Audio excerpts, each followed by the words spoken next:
इस वीडियो में हम y is equal to m x plus c जो एक स्ट्रेट लाइन का इक्वेशन है उसको ड्राइव करेंगे।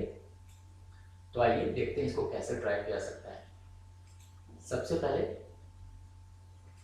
एक्स वाई प्लेन हम विड्रॉ करेंगे।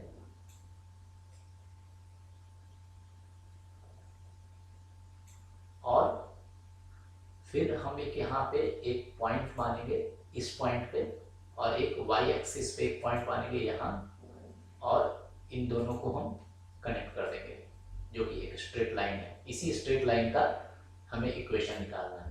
अब हम इस स्ट्रेट लाइन से एक्स एक्सिस पे एक परपेंडिकुलर डालेंगे और उसी तरह से स्ट्रेट लाइन पे एक परपेंडिकुलर डालेंगे जो कि एक्स एक्सिस के परपेंडिकुलर है। अब हम इसको थ्रू ड्राइव करेंगे स्ट्रेट लाइन का इक्वेशन। तो आइए देखते हैं कैसे होगा। तो मान लीजिए कि ये स्ट्रेट लाइन जो कि से सपोज ए बी है, वो एंगल थीटा बना रहा है, और ए पॉइंट से ओ पॉइंट तक यहां तक का जो डिस्टेंस है वो सी है। इस सी को इंटरसेप्ट भी कहते हैं। जब कोई स्ट्रेट लाइन वाई एक्सिस पे जो है तो जिस पॉइंट पे कट करता है उसको पॉइंट ऑफ इंटरसेप्ट कहते हैं, और उस पॉइंट से ए पॉइंट से ऑरिजिन के बीच का जो डिस्टेंस होता है उसको इंटरसेप्ट कहा जाता है। तो यहाँ पे हमने सी दिखाया है। अब मान लीजिए ये पॉइंट जो है ये है डी। अब ये पॉइंट जो मान लेते हैं पी है। अब बी पॉइंट का जो कोऑर्डिनेट है वो मानते हैं एक्स और वाई, क्योंकि हमको इक्वेशन एक्स और वाई के फॉर्म में निकालना है।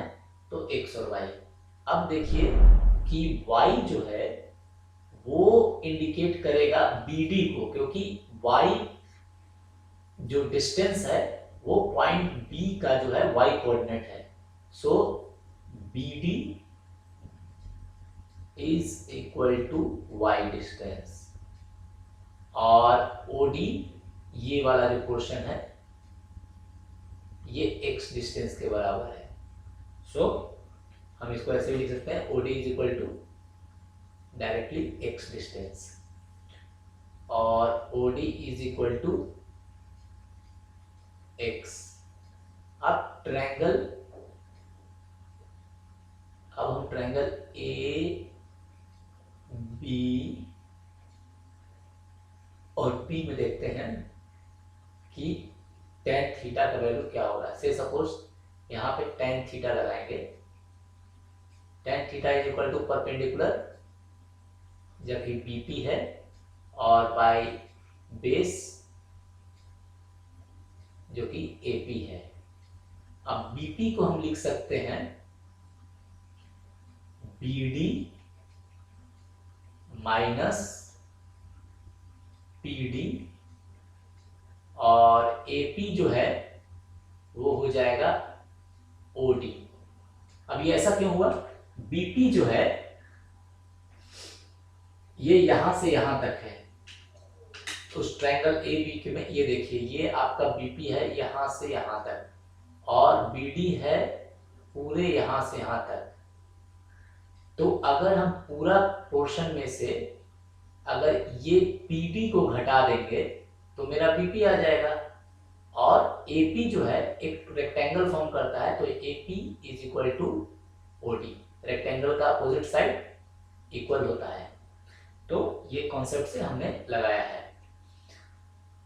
अब हम इसको फर्दर सिंप्लीफाई करेंगे। Is equal to B D जो है सो हो जाएगा वाई, और पी डी जो है सो पी डी और ए ओ दोनों बराबर हुआ, क्योंकि वो रेक्टेंगल का अपोजिट फेस है। वाई और ए ओ जो है सो सी के बराबर है, तो Y minus C divided by X.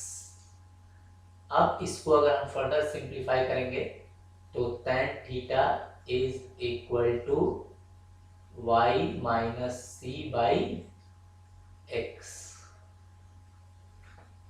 अब हम देखते हैं कि इसको फर्दर इसको अगर सिंप्लीफाई करेंगे तो क्या आएगा।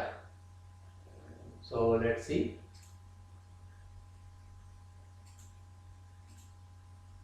ये हमने लास्ट पेज में जो देखा था, तो वहां से हम करेंगे tan theta is equal to y minus C by x.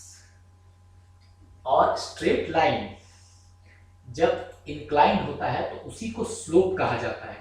तो चूंकि स्ट्रेट लाइन जो है सो हॉरिजॉन्टल नहीं है या वर्टिकल नहीं है, एक सर्टेन एंगल पे है एक्स एक्सिस के साथ, तो ये हम कह सकते हैं कि ये इंक्लाइंड है। चूंकि ये जो है सो एक्स एक्सिस के पैरेलल ही है लाइन एपी, तो हम एक्स एक्सिस मान सकते हैं।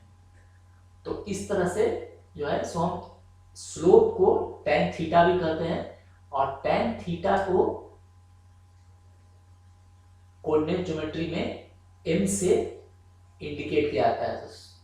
तो tan theta is equal to m is equal to y minus C by x. So x को इस साइड ले आते हैं, तो mx is equal to y minus c, और ये इंप्लाइड है y is equal to c को इस साइड ले जाएंगे तो mx प्लस सी।